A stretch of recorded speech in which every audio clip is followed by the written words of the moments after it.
Welcome back to The Explainer. Today, we're diving into something absolutely fascinating. We're looking at a truly groundbreaking piece of work, Gary S. Becker's 1974 paper, A Theory of Social Interactions. We're going to see exactly how Becker took these really hard, rigorous economic frameworks and used them to map the messy, beautiful reality of human behavior. I mean, if you've ever wondered why we do the things we do for others and how our social world is basically an economy of its own, you are in the exact right place. Let's get into it. Okay, let's dive into this. Here's our roadmap for today. We'll start with a concept called no man is an island, then define social income, explore the economics of family and charity, and finally wrap up with the big takeaway. So, Section 1, No Man is an Island and the Problem with Modern Economics. To really get Becker's genius, we first have to understand what was wrong with economics before he came along. At the time, modern consumer demand theory had this massive blind spot. It basically treated people as isolated islands who only cared about their own personal physical consumption. But Becker knew this just wasn't true to the actual human experience. In fact, right on page 1064 of this highly academic, math-heavy paper, he drops this perfect poetic quote from John Donne. No man is an island. Humans are inherently social creatures, right? So our economic models absolutely must reflect that reality, not just ignore it.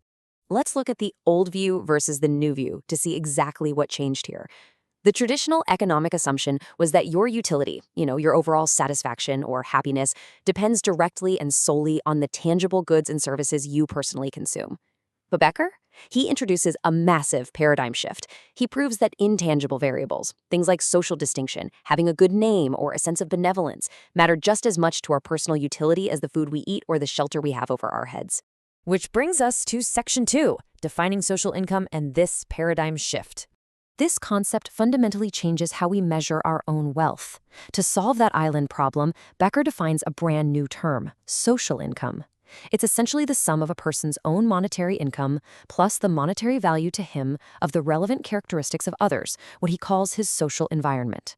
So, the crucial point here is that the opinions, behaviors, and well-being of the people around us literally hold a measurable value in our personal economic equations. They actively add to or subtract from our total wealth. Becker visualizes this concept with absolute mathematical rigor. Figure 1 represents positive marginal utility. Think of this as the value of positive social traits, like gaining the respect of your community. Figure 2 represents negative marginal utility. This is the cost of negative social environment factors, like dealing with the envy or hatred of others. It's literally graphing our social standing. So, how do we translate those complex mathematical graphs into everyday human behavior? It really comes down to a few simple steps. These frameworks show that we actively use our own resources to manipulate our social income. We either spend our time and money to maximize positive social interactions, for instance, giving money to a charity to gain respect and distinction, or we spend our resources to minimize negative ones, like moving to a totally different neighborhood to avoid social opprobrium or crime. Basically, we are constantly buying and selling our social standing. Now, you might be wondering, how does this purely mathematical framework apply to the messy, loving, chaotic reality of your own family? Let's use this question as a quick palate cleanser to step away from the heavy economic equations for a second and get into some deeply relatable, real-world human applications. Welcome to Section 3, The Economics of Family, looking at interdependent organizations. In Becker's framework, a family isn't just a group of people living under one roof, it's a highly interdependent organization. And this brilliantly illustrates the equilibrium condition for how it works. The head of a family voluntarily transfers resources, things like money, food, and shelter, to other members, because they actually receive equal marginal utility from the other member's consumption as from their own. When a child eats, the parent feels economically and emotionally satisfied. It's a shared utility. This leads to a massive, completely counterintuitive aha moment regarding income redistribution within a family unit. Becker proves that if you artificially redistribute income among family members, say taking from one sibling to give to another, it doesn't actually change their final consumption levels at all. Why? Because the head of the family simply offsets that change by automatically adjusting their own resource transfers to keep the equilibrium in balance. Which brings us to the brilliantly named rotten kid theorem from the source text. Becker argues that even if a family member is completely selfish, perhaps a specific sibling is coming to mind right now, they will actually still act in a way that maximizes the entire family's income, because they know that a rising tide lifts all boats. If the family's total income goes up, the head of the family will increase overall transfers to everyone, meaning the selfish kid gets more in the end. Essentially, self-interest drives family cooperation. Moving right along to Section 4, the economics of charity and why we give. Stepping outside the household, Becker's framework perfectly explains our philanthropic behavior towards strangers, too. The conventional economic view at the time treated charity just like any other good we consume in the marketplace. You buy a cup of coffee, you buy a charitable donation.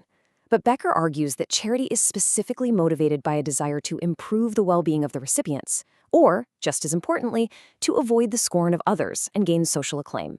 Basically, charity directly boosts your social income. And Becker backs this up with some incredible data. Just look at this specific data point, positive 3.1. Becker cites 1965 estimates from an economist named Taussig, showing that for individuals in the $100,000 to $200,000 income class, the income elasticity of demand for charitable giving is a massive plus 3.1.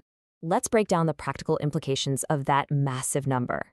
First, for the giver, it means that as a person's income rises, their charitable giving increases by an even greater percentage. They give disproportionately more as they earn more. But crucially, for the receiver, if their income happens to rise from another source, like government welfare, the private giver will see that the recipient's well-being has already improved, and the giver will actually reduce their charitable giving in response. It's a constantly balancing scale. Let's head into our final section, Section 5, the big takeaway, economics with a human face. To summarize how Becker forever changed the landscape of economic thought, things like human relationships, family dynamics, the concept of love, and the drive for charity, they're not just irrational concepts floating beyond the reach of rigorous economic analysis. They are, in fact, governed by a hidden, mathematical, invisible hand that seamlessly integrates our personal welfare with the welfare of the people around us. We are quite literally economically wired to care about one another. Which leads us to a final, fascinating thought for today. If every social interaction is, at its core, an economic transaction that alters your social income, what is the true price of your next good deed?